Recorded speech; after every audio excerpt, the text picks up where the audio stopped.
In today's tutorial, we are going to focus on criticisms and arguments against person-centered therapy. So we're going to focus on criticisms and arguments against PCT, person-centered therapy. And we're going to start with a quote from Jay Haley's book, Strategic Therapy. So Jay Haley says in his book, in the book, Strategic Therapy, Carl Rogers prefers to call his directives non-directives, seem to be giving directives. And in fact, he's seeming to be giving evident directives so the therapist can't be neutral, from Jay Haley's book, Strategic Therapy. So you could make a case that it's impossible to hold a therapy in a fully non-directive way, as a counselor or therapist will still hold some level of opinion and bias.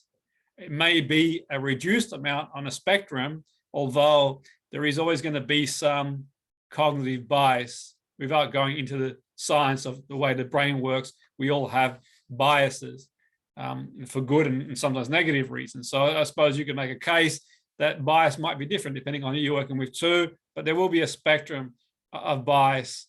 You could make a case that there is some sort of directive.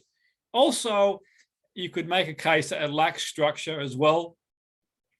And some clients may want to be guided and assisted more, a more linear process as well, structured. It depends on the therapeutic alliance, so the client as the expert. So you're depending on the client as being the expert in themselves, which could be a good thing too, but equally in saying that, that could also create its own problems in therapy, depending on who you're working with and what they want out of it as well. The continual reflections people get can be frustrated. So they may want some advice, some tangible advice. They may want some analysis as well. It may go on for too long for some people. There may be like a really clear, obvious solution, but the therapist keeps reflecting.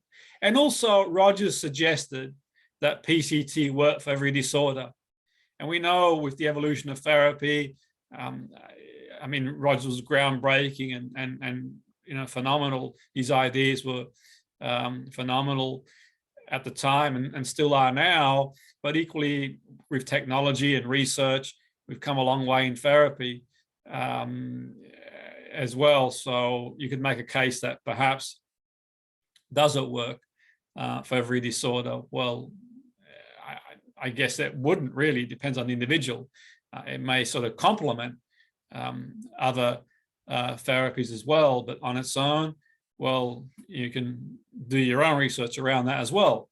Also, at the time of Rogers sort of putting these ideas together, you kind of think that predominantly in the 40s and 50s America, it was even placed to Europe. How well does PCT translate to Europe at that point? Obviously, America was a different place, particularly in the 50s as well. The American optimism, the American dream as well, whereas Europe obviously experienced the war, for example, sort of, firsthand, and obviously America was involved too, but Europe, it experienced direct impact, direct impact over years. So I suppose that would influence the way people felt and thought as well.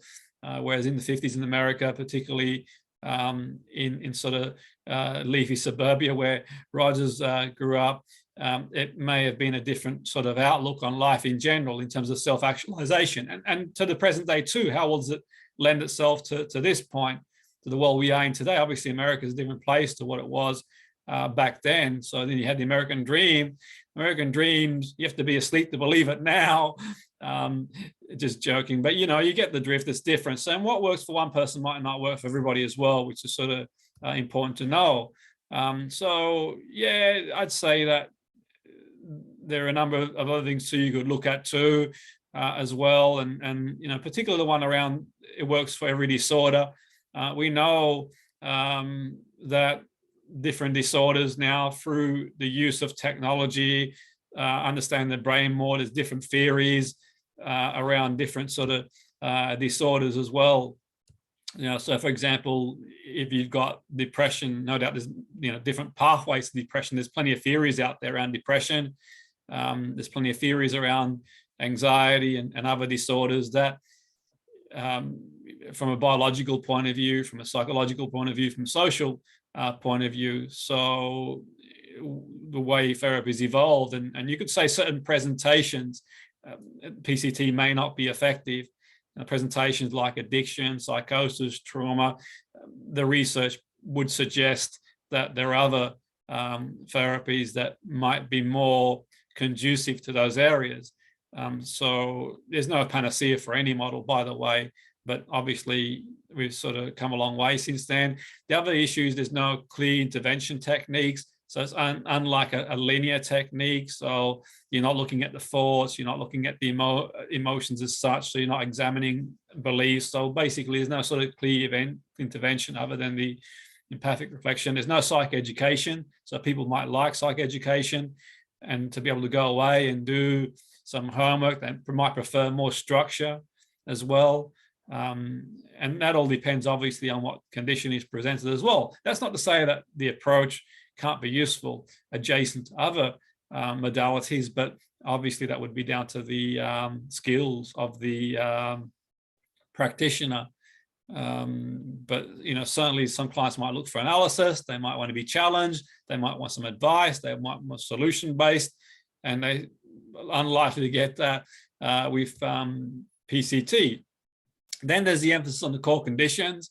The emphasis on the core conditions: empathy, congruence, unconditional positive regard. Can a therapist generally do this with all clients? Well, that might depend on who you're working with, but equally that could be the fault, not the fault of the therapist, but that could be the skill of the therapist. So you could argue that the more skilled the therapist is, the more they can do that. So, it's sort of one or the other or both. The nature nurture debate is gone. It's salient. We know now that's genes, environment, that's the predominant factor. And also, how do you define, how can you prove someone's good scientifically, and what is good? It's quite abstract. What might be good to you might not be good to somebody else as well too. So that could be another case in point. So these are just some things for the tutorial. There's no panacea with any modality, and on this tutorial we sort of focus predominantly on some of the criticisms and arguments against PCT, person-centered therapy.